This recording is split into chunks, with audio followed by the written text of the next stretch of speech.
Chapter 30. Becky and Tom disappear. As soon as it was light on Sunday morning, Huck was back up the hill. He knocked gently on the old Welshman's door. Everyone inside was still asleep, but at last a call from the window. "Who's there?" Huck's answer was in a low tone. "Huck Finn, come in, lad, and welcome." The door was quickly opened, and Huck entered. He was given a seat while the old man and his two tall sons speedily dressed themselves. "Now, my boy, I hoped you're good and hungry, because breakfast will be ready soon, and I and the boys hoped you'd turn up and stop here last night." "I was awful scared," said Huck, "and I ran when the gun went off, and I didn't stop for 3 miles. I've come back because I want to know about it, and I came early because I didn't want to run into those devils, even if they were dead." "No, they aren't dead, lad. We are sorry enough for that. You see, we knew right where they were to put our hands on them, as you told us. But when we got within 15 feet of them, I found I had to sneeze. I tried to keep it back, but it was no use. I was in the lead with my gun raised, and when my sneeze started, those villains ran, and I yelled, 'Fire, boys!' and blazed away. And so did the boys. I judge we never touched them. They fired back a shot apiece, but the bullets didn't do us any harm. We chased them, but lost them. Then we went down to tell the sheriff. He took some men and went off to guard the river, and as soon as it was light, the sheriff and some men were going to search the woods. My boys will join them presently. I wish we knew who those rascals looked like or who they were. It would help a great deal. He didn't see them, I suppose, in the dark, did you, lad?" "Oh, yes, I saw them downtown and followed them." "Splendid. Describe them, boy." "One is the deaf and dumb Spaniard that's been around town here once or twice, and the other one's a mean-looking ragged—" "That's enough, lad. We know the men. We saw them in the woods back of the widow's house one day, and they sneaked away. Off with you, boys, and tell the sheriff."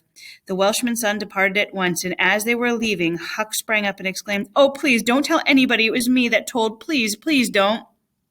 "All right, if you say, Huck, but you ought to have credit for what you did." "Oh, no, no, no, please, please don't tell."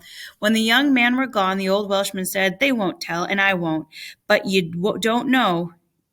But why don't you want people to know?" Huck wouldn't explain enough further than to say he knew too much about one of those men and would not have that man know for his fear that that man would kill him for knowing. The old Welshman could hear that Huck was hiding something and said, "My boy, don't be afraid. I won't hurt you. Not even a hair on your head for all the world. Now I will protect you. You know something about that Spaniard that you are keeping in the dark. Now trust me. Tell me what it is, and I won't give you away." Huck looked into the old man's honest eyes a moment and then bent over in a whisper. "He isn't a Spaniard. He's Injun Joe." The Welshman almost jumped out of his chair. In a moment he said, "It's all plain to me now." During breakfast the talk went on, and the old man said that the last thing which he and his sons had done before going to bed was to get a lantern and go back to look for any blood marks. They found none, but what they did find— "What?"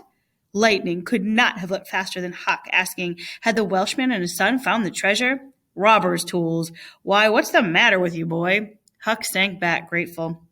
The treasure must still be in number 2, and if the man would be captured and jailed that day, he and Tom could seize the gold that night without any trouble. But Huck was ashamed. He had nearly given the secret away.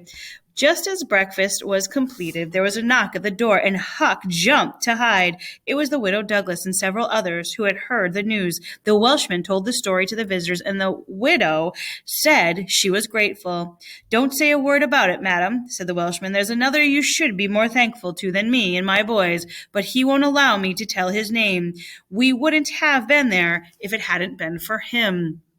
Then everybody wanted to know who it was, but the Welshman kept Huck's secret, and the widow said, "I went to sleep reading a book and slept straight through all the noise. Why didn't you wake me?"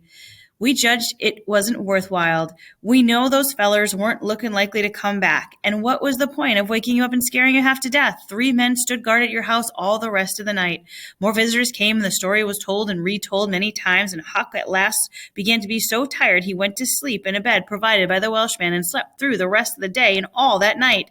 At church that same day, Judge Miller's wife saw Mrs. Harper and said to her, "Is my Becky going to sleep all day? I thought she would be dead tired."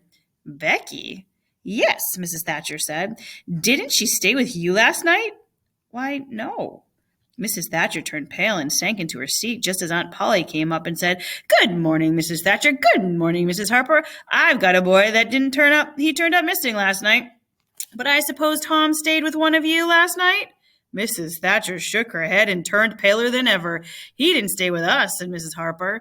Now Aunt Polly looked worried. She turned to Joe Harper. "Joe, have you seen Tom this morning?" "No, When did you see him last?" Joe tried to remember, but he wasn't sure he could. Say, other people were stopped and their children were asked. They all said that they hadn't noticed Tom and Becky were on the boat on their way back. It had been dark, and no one thought of asking if anyone was missing. One young man at last said they might still be in the cave. Mrs. Thatcher fainted, and Aunt Polly started to cry. The alarm swept the town. Within 5 minutes, bells were ringing and people were out looking for Becky and Tom. Half an hour later had gone by and 200 men were on their way to the cave.